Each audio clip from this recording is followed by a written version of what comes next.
Here is where you have a propane quick disconnect. So there is a small stove inside here that will hang on this bracket.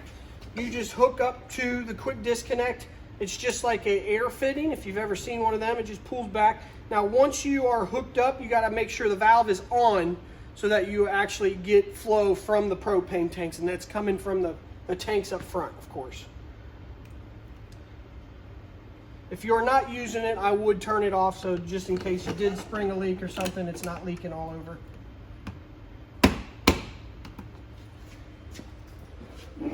This is the crank for your stabilizer jacks. A lot of people use this to put down your jacks. Some people will get a fitting that's a 3/4 inch fitting that can go into a drill, and you can use it to stabilize that way.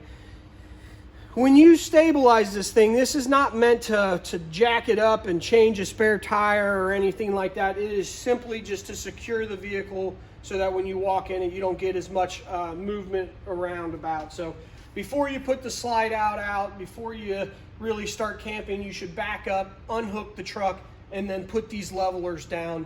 It doesn't have to be perfect, but you know, definitely within reason. Also, this also doubles as so if for some reason you lose power, something like that, it also doubles as a way to override the jack. So if for some reason you lose power and you can't go up and down, the battery's dead, what have you. First off, if you plug into your 7-way of your truck, you should be able to get power through the 7-way. If for some reason you can't, this is the worst case scenario. You can use this to go ahead and move your jack. Be patient. It will take some time.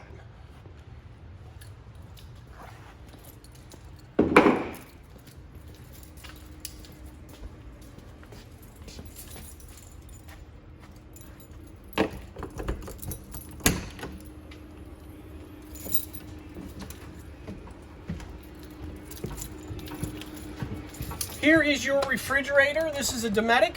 So you have your freezer up top, your refrigerator on the bottom. If you notice your food is starting to get warm or anything like that, there is a thermistor you can adjust. It only changes at about 5 to 7 degrees. So very, very little. It's not going to change it tremendously, but the way you do that, you can push this up or pull it down for warmer, but it's not going to change tremendously. It's only within 5 to 7 degrees difference that you'll get. And know that if you leave this thing plugged in for an extended amount of time, it will go through a defrost cycle every probably week or so. So don't be alarmed if for some reason it goes up to 46 degrees for an hour or so. It's just doing an auto defrost. Now, up here is where you can turn it on and off. It is automatically set to auto. If for some reason you know you are remote camping somewhere where you're not going to have power for an extended amount of time, I would hit this button and turn it on gas. Now, obviously your propane tank has to be on up front, and sometimes it will take a couple times to start it because the propane is going through 0.008 of an inch orifice. So to bleed out that line sometimes can be a little bit time consuming. So just know that if you get a check light, it just didn't light, turn it off, turn it right back on. But the only time you're going to use the gas function is if you know, hey, I'm staying at my aunt's or my uncle's or wherever, and I'm not going to have power for a while. It won't kill your battery. So outside of that, just leave it on auto. It'll automatically do what it's supposed to. And you have your refrigerator. Down here, you have your converter. So this is where you have your 12 volt and your 110 come together. This is the bottom of half of your converter. If for some reason you guys are plugged in and your battery starts dying and you notice that you're losing, your lights are getting dim, first place I would check is one, that 30 amp fuse that I showed you up front, and two, the second place I'd check is these two 40 amp fuses, because this is what actually gives the converter power. Outside of that, if you notice some lights aren't working or anything like that, these are where you'll come and check. All your lighting is 12 volts. The things you lose when you're not plugged in, microwave, TV, all your plugs, obviously, stuff like that. So just come here. Sometimes they just might need reset too. So you can just turn it off, turn it back on, and it'll be fine.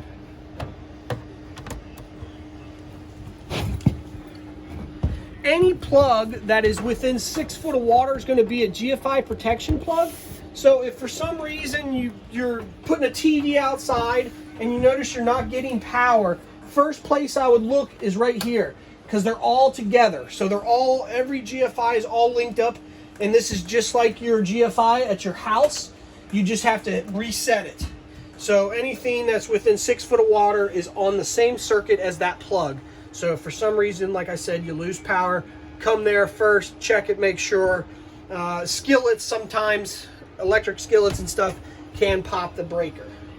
It is a 15 amp breaker. Outside of that, you got your TV, self-explanatory. You got your radios, self-explanatory. You got your heat and AC over here. If you have any questions, just ask Greg. Outside of that, your Suburban cooktop looks like it's never been used. It doesn't have a sparker, so you just turn it on, take a lighter, and light it, and that will handle that.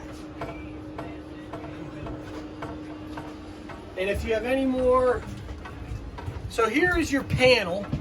Your panel is going to give you, when you're plugged in, it's always going to say charge. When you're not plugged in, it's going to say either good, fair, or low, and that's how you distinguish how much power you actually have.